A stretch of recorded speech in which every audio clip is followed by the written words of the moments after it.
Hi, Joe Muldowney here, and welcome to another edition of Running Shorts, the video series where we try to make you a better runner, try to make running more fun for you by giving you some advice and tips that have made me enjoy running for many, many years, and hopefully you will do the same. Thank you all who have subscribed to this channel. Please tell your friends about it. Share a video or two with them, and then maybe they'll also want to subscribe to the channel. And if you like this video, please hit that like button. And as you're going to see in this video, I am welcome and very happy to receive any comments and any suggestions of things that you would like me to cover, topics you'd like me to cover in these videos. I might not, know something that is important to you and therefore not cover it. So if you let me know that somewhere down the line, I will do that. I will cover your topic that you suggest to me in one of these videos. And that's where we are today. Last week, after my video that I posted on YouTube, a very, very good friend, his name is Father Chris. Father Chris is a Catholic priest who happens to be an excellent runner. He's run a 3-hour marathon. He probably has the smoothest form of anyone I've ever seen as a runner. It kind of looks like his feet aren't even touching the ground as he runs. He's a good runner and he's a good friend, and I appreciate the suggestion. And again, he's one of the smartest people I know also. So, stands to reason that he puts out a very smart, intelligent comment and suggestion, which I'm going to address today. So this is kind of going to be the third in the mini series of time. And when I put the time video out last week, the time management video, Father Chris suggested that I do a time video managing time on race day. Brilliant, absolutely brilliant. And I wouldn't have thought of it myself. So thanks, Father Chris. Appreciate you and lots and lots of things that you've done. All right, so I'm going to expand on what Father Chris suggested, and I'm going to probably go 48 hours prior to race day and even 24 hours after race day.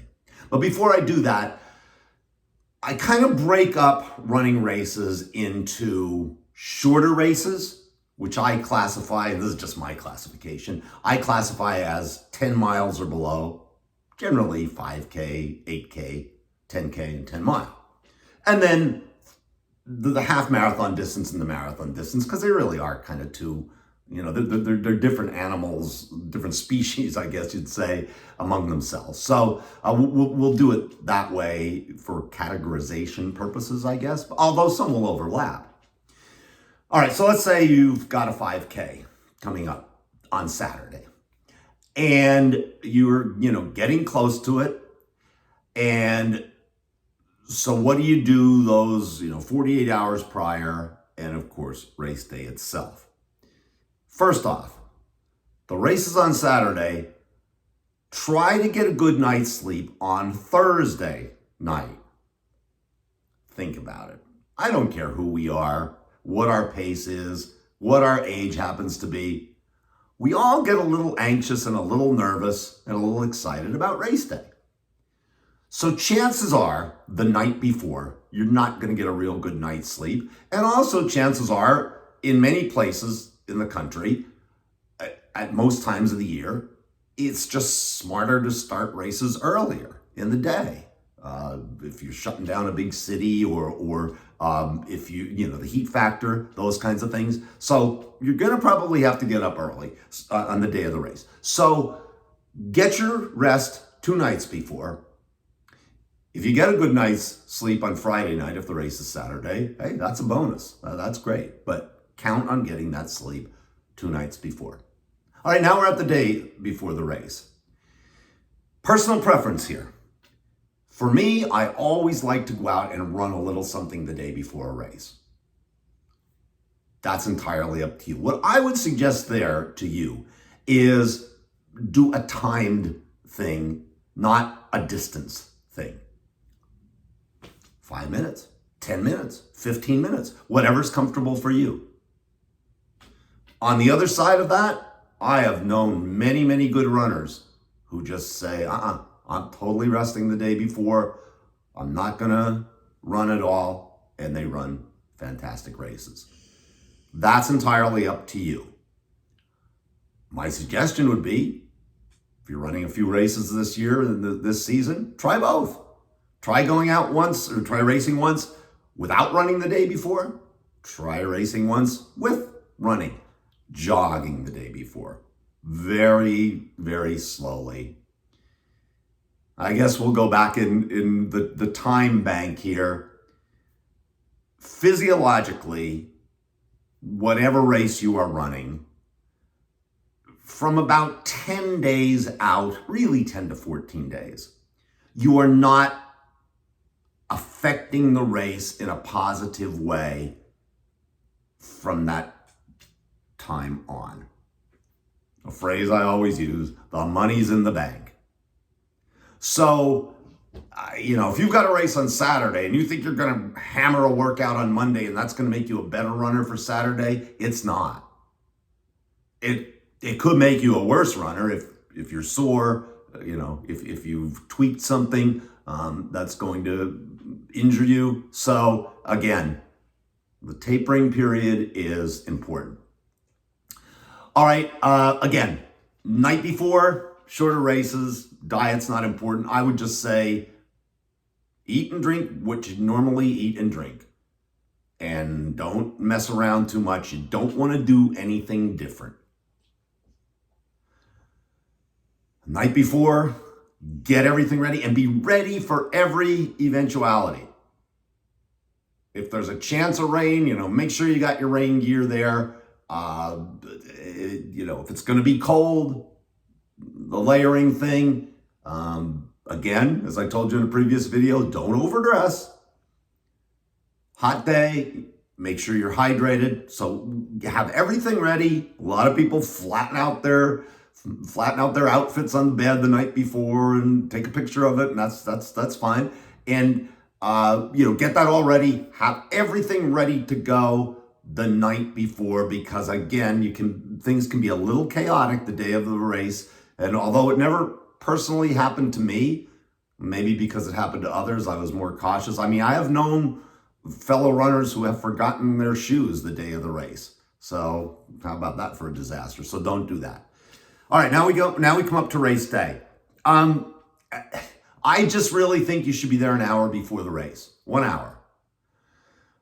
Many races now, you may have your bib number, but you've got to collect your bib number. You may have to stand in line. You don't know how many people are volunteering for the race. So you want to get there an hour before for essential things. To get your race packet, get your number pinned on there. And then, of course, the very, very important bathroom stop. You've got to do that, and we all know that.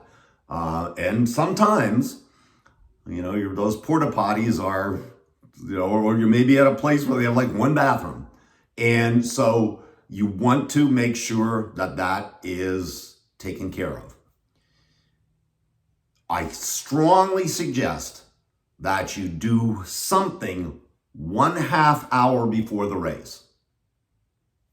2 or 3 minutes slow jog, whatever. 5 minutes slow jog, a 1 mile slow jog, whatever works for you. Do that. Also do some stretching. Get yourself ready to go. Again, unless you are running a major race at these shorter distances, there usually isn't too much of an issue in getting into the corral, but you want to make sure you're in there in time. Race itself, we've already talked about that infamous genie. Even if it's a 5K and you want to run a 9-minute mile pace, do not go out at an 8-minute pace. It's just going to come back to bite you if you do. So again, I'm okay in a shorter race if you're aiming for a 9-minute pace, even if you go out at, say, an 8:40 pace, especially a 5K. And you kind of put a little bit of that into the bank and then hopefully hold on through that second mile and bang, you're already at that third mile, and sometimes you can do a negative split for that. So, uh, just pace yourself properly. Pacing is just so very, very important. Post-race, some stretching. Once again, I would highly suggest a cool down of however far you want to run. Again, that kind of, the lactic acid that is built up in there, that'll break it up just a little bit, and you should be fine. Go home, hydrate, eat a lot because you've earned it. Again, you fuel that fire because you burn a lot of calories. And now the same with the day after. You might want to take the day off. You might want to run a little bit to get that lactic acid out of your system. Personal preference, whatever works for you. Okay, now, again, many of the things I said will apply to the marathon and the half marathon, but a couple things different. Carbo loading, particularly for the marathon. You want to load up on carbs, probably, again, let's say the race is on Sunday. Most of marathons are. I would say Thursday night. Start hitting a lot of pasta, a lot of carbohydrates, for the main purpose being that you burn a lot. You burn all your fat stores, or close to all your fat stores in the marathon. And once they're gone, you're starting to burn muscle. And that is where you will hit the infamous wall, and where you will be in a world of pain those last few miles and be in perhaps a bigger world of pain the next day. All the other things apply. Make sure you get there an hour before. Once again, at big marathons, the bathrooms are usually full. You want to get into that corral in a timely manner. You probably want to have some disposable clothing that you don't mind getting rid of, toss out to stay warm while you're in the corral, but then to get rid of it the first couple miles of the race. And I hope I don't get in any trouble with any large races, but you could probably cheat a little bit in those corrals because everybody else does. So when you're in a corral, let's take the 9-minute mile pace again, and all of a sudden everybody in that corral seems to be behind you, it means that those folks were probably 10-minute miles. I'm sure that 10-minute milers, I'm sure they were well-intentioned, but they probably didn't belong there.